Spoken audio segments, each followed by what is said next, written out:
Hey, are you looking to build a barn door and you just don't know where to start with financing? Well, we've got answers for you. Hey, it's Jon Mykala with Dart Bank. I've been a lender for about 30 years and specialize in new construction and barndominium financing. And I see a lot of stuff out there, questions again about the financing aspect of a barndominium. Today, I want to bring you the top 3 things that I see in regards to issues with barndominium financing. Number 1 is a budget.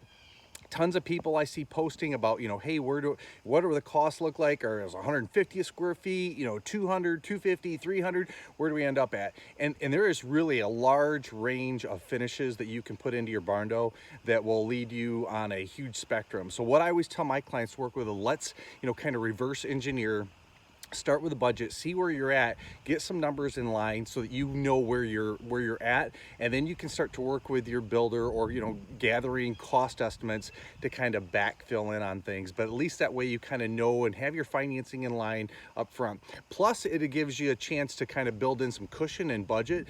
If you watch some of my previous episodes where I brought in other lenders like Ben from Greenstone, they actually require cushions for like what they call contingency reserves, and we don't require that at Dart Bank. But if you think about it just from a pragmatic standpoint, it is a great thing to have, and just in case you run over on cost, that you've got some extra money built in. So budget is number 1. Number 2, what I see is people looking for a builder, and that is a challenge because everybody's so darn busy. So what we're going to do to help out with you is we are actually going to start collecting a list of builders throughout the state of Michigan.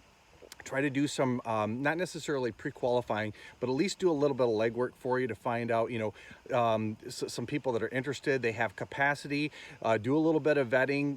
I always like to see somebody that's, done a few barn doors, so they're familiar with the process, the township requirements.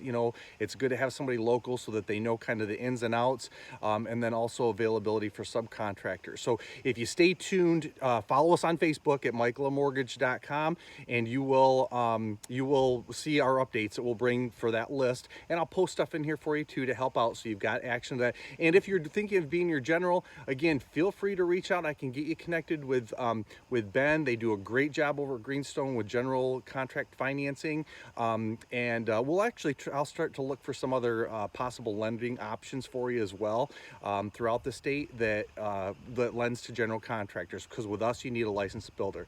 Number 3, this is the big one that everybody runs into, because everybody says that barn doors are so hard to finance, banks don't want to do it. That's not true. Barndominium financing really is not that much different than any other house, you guys. Really, the big difference comes from your appraisal. And the appraisal works out just like any other house. I keep on seeing posts about call it a custom home, or do it this way, or don't tell your bank. Here's the thing: an appraisal is an appraisal, and if you have a property that fits outside of a cookie cutter box that that a bank isn't used to, that I'm gonna give you a couple examples. Just a regular house that's on a slab, okay, that has to have comps with a slab. If you have a 1-bedroom home, just regular stick-built construction, you've got to find other 1-bedroom comps. So anytime you find something that banks want to see the market and what their appeal is, that's what makes a difference. Okay, so barndominium financing, no differently. You got to find some other comps.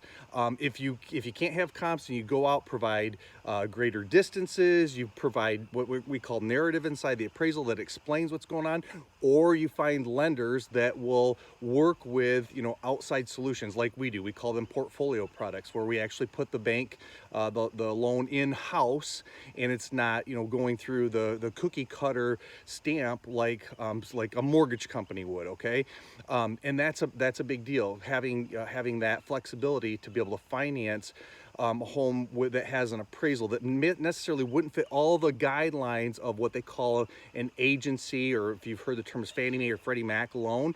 That's where people run into issues with lenders that just aren't familiar, or they're going strictly agency. By the way, however, Freddie Mac has come out and they have made this mainstream. So barndominiums actually has a place in Freddie Mac's guidelines now. There's actually a clause inside of that for you, and so barndominiums are becoming mainstream. So if people are telling you, hey, financing is so hard to get, that is simply not true if you are looking in the right spots. Okay, so I hope that was helpful. Again, subscribe to our YouTube YouTube channels. You can find us out there.